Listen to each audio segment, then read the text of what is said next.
Craftsman Days are here at Lowe's with big savings on the tools you need. Right now, get a free select tool when you buy the Craftsman V20 2-pack battery kit. Whether it's the backyard, the bathroom, or beyond, Craftsman has the tools to help you power through and get the project done right. Because DIYing is unpredictable, but your tools shouldn't be. Shop Craftsman at Lowe's today. Valid through 6/18 while supplies last. Selection varies by location. Walter Sports Bar is again this college football season the DC hangout for Florida State fans. Make your plans now for Sunday night of Labor Day weekend as FSU takes on LSU. Will Dylan Cruz be there to cheer on his Tigers? Unlikely. And they're back at second and short, the pitch. Swinging a ground ball to the first baseman. Abrams breaks for the plate. Bell will take the out at first, and the Nationals will take the lead. It's an RBI ground out for Smith, scoring Abrams. Over to third, Thomas, and the Nationals lead 1-0. Pitch. Blasted in the air, deep left center field. Young racing back, warning track at the wall, looking up, and it's gone. Into the home run deck in left center. Soler has done it again, his 35th of the year. Puts Miami on top 2-1. And welcome to Nats Chat for Monday, August 28th, 2023. I'm Al Galdi, host of the Al Galdi podcast. Mark Zuckerman is off for this installment of the show. Hope that you had a nice weekend. The Nationals did have a nice weekend, although they did lose on Sunday afternoon, a 2-1 loss at the Miami Marlins, denying the Nats would have been their fourth three-game sweep over the last 6 weekends. This loss was just the Nats' fourth loss over the team's last 15 games. We are getting so used to Nats wins that the losses now stand out as these rare occurrences. That is a good thing. That is a sign of progress. This installment of the Nats Chat podcast is brought to you by our friend Tim Newmark. He just released his 10th solo piano album. You can check out the new album at timnewmark.com/relax for more information. I love that. timnewmark.com/relax. And Newmark is spelled Neumark. Even with this loss on Sunday afternoon, the Nats are 23-12 over their last 35 games. This 2-1 Nats loss at the Marlins did improve the Marlins to a remarkable 28-12 in one-run games this season, in which the Nats are a more normal, less fraudulent 21-19 in one-run games. The Marlins are 66-65 despite having a run differential of -48. The Nats are 61-70 with a run differential of -93. I have called the Marlins frauds, and they are. They are fraudulent. But, the Nats are overachieving as well in terms of their record versus their run differential. Both the Marlins and the Nats are overachievers this season if you go by run differential. The Marlins' expected record based on their run differential is 60-71. So actual record 66-65, expected record 60-71. The Nats' expected record given their run differential is 56-75. So the Nats' actual record is 61-70. What the record should be based on the run differential is 56-75. The Marlins are 6 games better than what the Marlins should be. The Nats are 5 games better than what the Nats should be.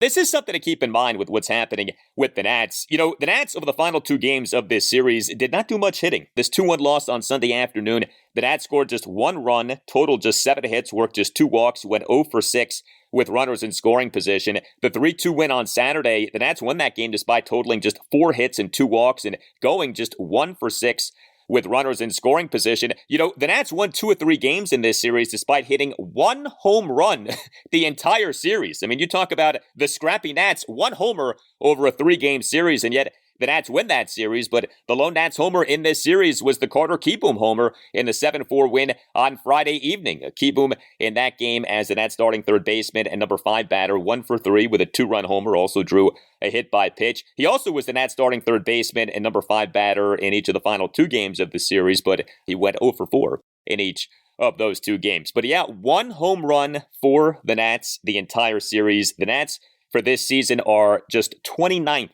out of 30 major league teams in home runs with 119. The Nats' lone run in this 2-1 loss on Sunday afternoon came in the top of the third on a 1-out RBI groundout by first baseman Dominic Smith for a 1-0 Nats lead. Only one Nat had more than 1 hit in the game, Joey Meneses. He is the Nats starting DH and number 3 batter, went 2 for 4 with 2 singles. The Nats had just 1 extra base hit in the game. Lane Thomas, he is the Nats starting right fielder and number 2 batter, went 1 for 4 with a double and 3 strikeouts. He and that Nats 1-run third had an opposite field double to right field. The Nats on Sunday afternoon also had a pinch hit, and by Keibert Ruiz. So let's get into this Keibert Ruiz situation a bit here. Riley Adams ended up being the Nats starting catcher and number 7 batter in each of these 3 games at the Marlins. He now has been the Nats starting catcher for 4 consecutive games and for 5 of the Nats' last 6 games. What's going on with Keibert is that he's coming off having taken a foul tip off his face mask in that 9-1 loss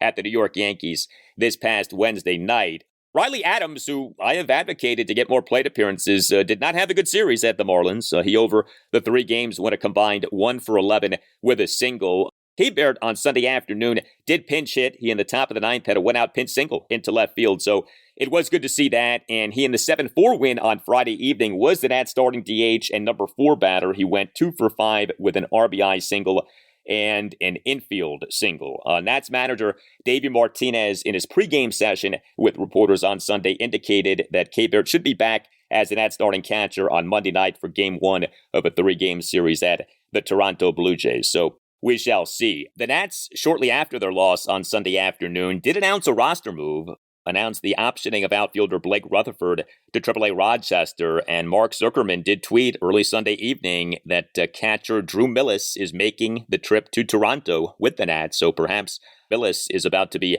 put on the Nats active roster.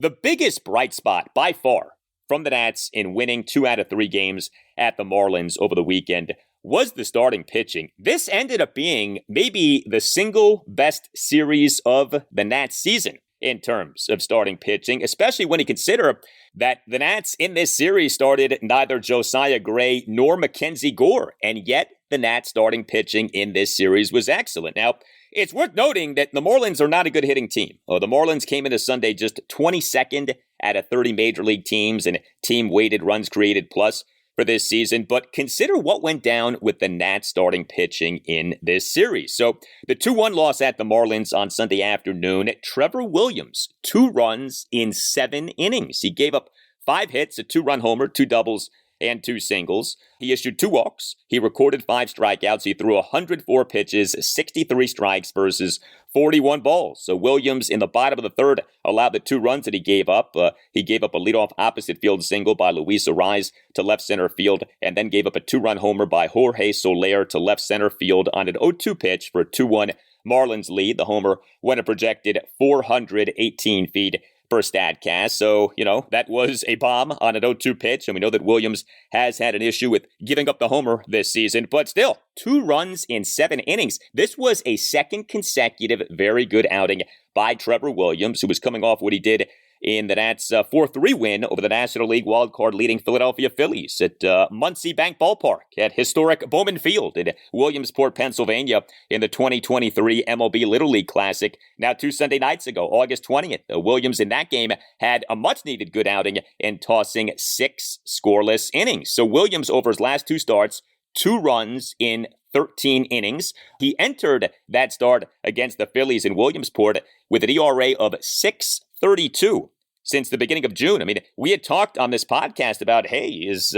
Trevor Williams' spot in the Nats rotation in jeopardy? That talk has been calmed down considerably with what Williams has done over his last 2 starts. But you go back over the other 2 games in this series, the 3-2 win at the Marlins on Saturday, yet another good outing for Jake Urban, 1 run in 6 innings, and the 7-4 win at the Marlins on Friday evening. Yoan Adon, for a second time in 4 starts, teased tossing a no-hitter. He tossed 6 scoreless innings. So Nats starting pitchers in winning 2 or 3 games at the Marlins combined to allow just 3 runs in 19 innings. Outstanding. This episode of Nats Chat is brought to you by longtime listener and composer of the Nats Chat theme music, Tim Newmark. Tim has just released his 10th solo piano album called Relax, background music for restaurants, spas, and bedtime. Different from his previous albums, Relax features more repetition, simpler melodies, and little dynamic variation. In short, this album is meant to put your mind at ease and to put you to sleep. Tim gave me a preview of the music, and I can verify that this will make you nod off. Relax can be found on all your favorite streaming platforms like Spotify, Apple Music, Pandora, Amazon Music, and anywhere you listen to streaming music. CDs and sheet music are also available from timnewmark.com. From now until the end of the season, you can use the promo code NATSCHAT on Tim's site to get 20% off all products. Again, promo code NATSCHAT for 20% off all products. Start your day with the NATSCHAT podcast and end it with this new album. It's sure to put you to sleep. Hey guys, it's Al Galdi for Window Nation. Well, the heat, the humidity, the sky-high temperatures, they all are here. And all of this is forcing your air conditioning into overdrive, leading to ultra-high energy bills. The solution, new windows from the folks at Window Nation. And Window Nation right now is offering a sensational deal to listeners of the Nats Chat podcast. Right now, no money down, no payments, and no interest for 2 years, plus 50% off all styles of windows. And if you call this week, you get an extra 10% off. Call 866-90NATION or visit windownation.com and tell Window Nation that you want the deal that you heard about from Al Galdi on the Nats Chat podcast. Again, no money down, no payments, no interest for 2 years, plus 50% off all styles of windows. And if you call this week, you get an extra 10% off your order. 866-90NATION or windownation.com. If you've been thinking about getting new windows, now is the time. 866-90NATION or windownation.com. That's 866-90NATION or windownation.com. And make sure that you tell Window Nation that you want the deal that you heard about from Al Galdi on the Nats Chat podcast. Hey Nats Chat podcast, Tim Shover is here to tell you about the Game Time app. My wife is a big concert fan and I'm a bit of a newbie and don't know where to begin in terms of how to get concert tickets. Then I remembered about Game Time, the best place for last-minute ticket deals. Plenty of options on there. Game Time is the fastest and easiest way to buy tickets for all the sports, music, comedy, and theater near you. It's the fastest growing ticketing app in the country for a reason. Get images of your seat before you buy so you will know exactly what to expect when you arrive. Snag the tickets without the stress with Game Time. Download the Game Time app, create an account, and use code NATSCHAT for $20 off your first purchase. Terms apply. Again, create an account and redeem code NATSCHAT for $20 off. Download Game Time today. Last minute tickets, lowest price, guaranteed. Here's your Dylan Cruz update for the game played on Sunday as Harrisburg was shut out 2-0 by the visiting Reading Fightin' Phils. Cruz, as usual for Harrisburg, in center field leadoff, 1 for 4. He's hitting 143 after 6 games at the Double-A level. Now back to Al. Swinging a line drive right center field. Jacob Young on the run, coming. He dives, and he made the catch for the out. What a play by the rookie Jacob Young in his first Major League game. A long run from left center towards shallow right center with a headlong dive straight out and to his left a bit. And he makes a spectacular catch and sticks the landing for out number 1 here in the bottom of the 8th inning. As for the Nats bullpen, so Trevor Williams doing as well as he did in this 2-1 loss on Sunday afternoon meant that Davey Martinez only had to use one reliever in the game, Mason Thompson, and he did toss a scoreless bottom of the 8th. Good to see that off what happened with Thompson in the 7-4 win on Friday evening. Thompson in that game, a disaster. In the bottom of the 7th, he was charged with 4 runs, did not record a single out. He faced 5 batters but got no outs. He gave up a triple, a double, a single, and 2 infield singles. But, otherwise, the Nats bullpen in this series was good. Beyond Thompson's outing on Friday evening, Nats relievers in the series combined to allow just 1 run in 7 innings. So, you can't just erase the Thompson outing, okay? Like, that did happen. That does count. But beyond that outing, the Nats bullpen work in this series was good. Next up for the Nats, a 3-game series at the Toronto Blue Jays. Game 1 Monday night at 7:07, Josiah Gray will be the Nats starting pitcher. Game 2 Tuesday night at 7:07, Mackenzie Gore will be the Nats starting pitcher. And Game 3 Wednesday afternoon at 3:07, Patrick Corbin will be the Nats starting pitcher. You tell us what you think. You can tweet us at Nats_chat. You can email the show, natschatpodcast@gmail.com. We got this email from Tom Buckley in Bethesda, Maryland. Writes Tom, "It is fun today to dream and project what prospects will come up to the Major League team and where they will fill in. aside from that part of the rebuild, it also is exciting to think about the team's current solid respectability this season with a very low team payroll and the related implication that there is future salary space for yet more talent. I've blocked out for a while any thought of the Nats signing any strong free agents while the team has been in the early stages of the rebuild. I know that you've hit on this a little bit on the pod. As we do get closer to the end of the season, I'd love to hear your early specific thoughts about the timing of the Nats to spend more aggressively. This offseason seems a little too soon beyond some modest spending, but with the team's current performance and the performances of some prospects, it's not crazy to start to think about at which positions the Nats might consider bolstering with free agents. So it would be interesting to hear your thoughts about the positions to consider in terms of free agency. Maybe a high-end starting pitcher, maybe a strong additional arm for the bullpen. We'll see where things go with Luis Garcia at second base. Otherwise, there may not be glaring holes if the prospects keep developing. I know that is a big if. Thank you for the email, Tom. Yeah, I thought about this too. And, what you just outlined, the starting pitching, the bullpen, maybe second base. I mean, those would be the obvious things to be thinking about right now in terms of potential free agent targets. I would say this, though. I don't think that the Nats should be in any rush to spend big on external free agents. I think when you are in the position that the Nats are in, rebuilding, but starting to come out of the rebuild, and now with a horde of prospects, especially in the minors, I think you just kind of let things marinate, and you see what happens and you see who develops. I think if you start getting super cute this offseason and you try to add big free agents or you try to trade away, say, from your surplus of outfield prospects, I think that can get you in trouble because we still don't know with certainty who of the outfield prospects is going to pan out and who isn't. And to sit here right now and say with certainty we know who's going to pan out and who is worth trading, I don't think you can do that. I think you got to sort of wait a little bit. And I think sometimes in sports, especially in baseball, the best thing that you can do is nothing. If you just let things happen, you let things play out, that can be so much better than, overreaching. Okay, because that leads to overspending and that leads to moves that don't work out and end up really hurting you in terms of payroll flexibility. Now, I don't think that Tom was suggesting the Nats go crazy in free agency, certainly not this offseason, but I would not be mad if the Nats this offseason didn't do much in free agency because I think the Nats, just by prospects getting older and hopefully better and hopefully developing more, that will bring improvement to the Nats. I don't look at this as, okay, now's the time to start spending big in free agency.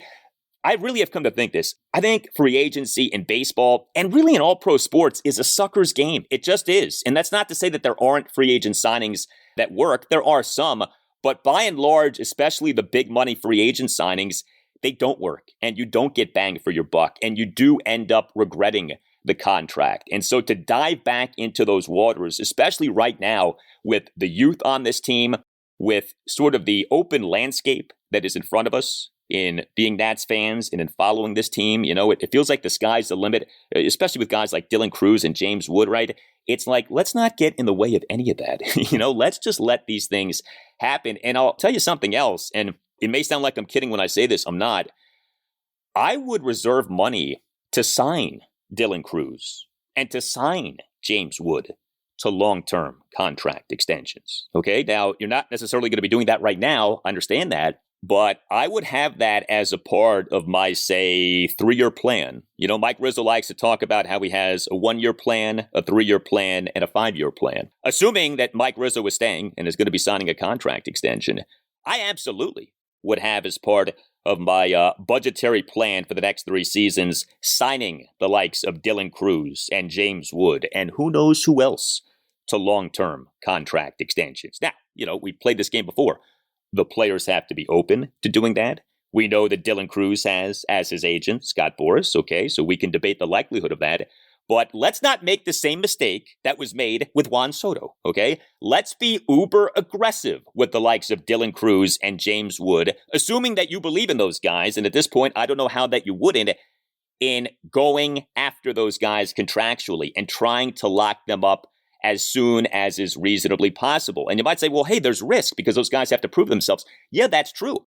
But you see, here's the thing. By the time that those guys prove themselves, it's probably going to be too late to sign them to contract extensions. So there's a little bit of risk here, okay? But the risk is a big-time reward if the risk pays off, because if the guy hits, okay, and you've got that guy under team control for years to come, that is a bonanza. And that, of course, is what the Atlanta Braves have done so well. I also would say this, too. I've heard some people say, like, this coming offseason, the Nats should try to do as they did in the 2010-2011 offseason and sign a Jason Worth type, an established veteran who can come to this team and help it get to the next level. Look, I'm open-minded. I'm not going to just dismiss something like that. I was get a kick out of the Jason Worth signing being touted as like this thing that elevated the Nats or this thing that really worked out.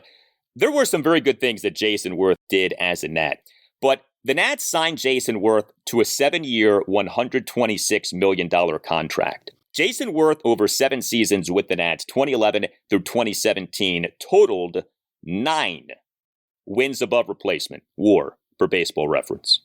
9 wins above replacement over 7 seasons. Now, baseball is not a math equation, right? I understand that. You can't just judge Jason Worth by his mere 9 wins above replacement over 7 seasons, because there were some very good things that Jason Worth did for the Nats. He did have some very good seasons.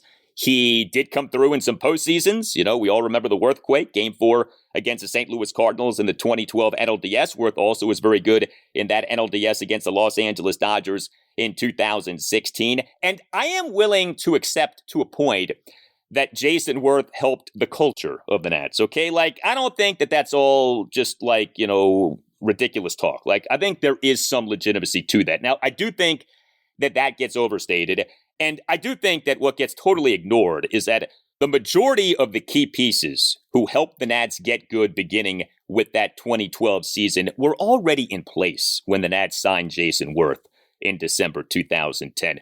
I believe that what the Nats did in becoming good in 2012 would have happened with or without Jason Worth. And I'm not trying to bash Jason Worth or anything, but I think like that signing gets overstated. And people, I don't know, like if they really want that signing to have worked out or what, but it's like, no, I think the signing was a push at best. But I'll tell you this, there's not a general manager in baseball who would tell you that a 7-year, $126 million contract in 2010 contract terms that results in the player for you over those 7 seasons producing a mere 9 wins above replacement is a good contract and is one that you would do over again, okay?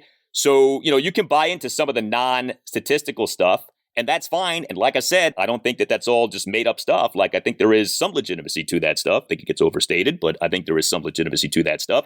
But like, even the Jason Worth thing, which people love to point back at, did that work out? I mean, you tell me. 9 wins above replacement over 7 seasons for $126 million. I'm sorry, that's not a win.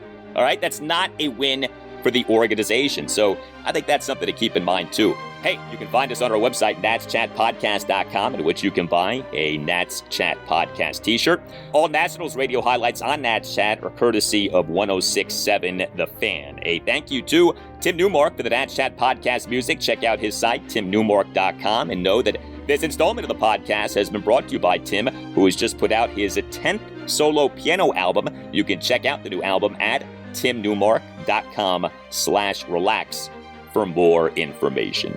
I'm Al Galdi. Thank you for listening, and we'll talk to you next time on the Nats Chat Podcast.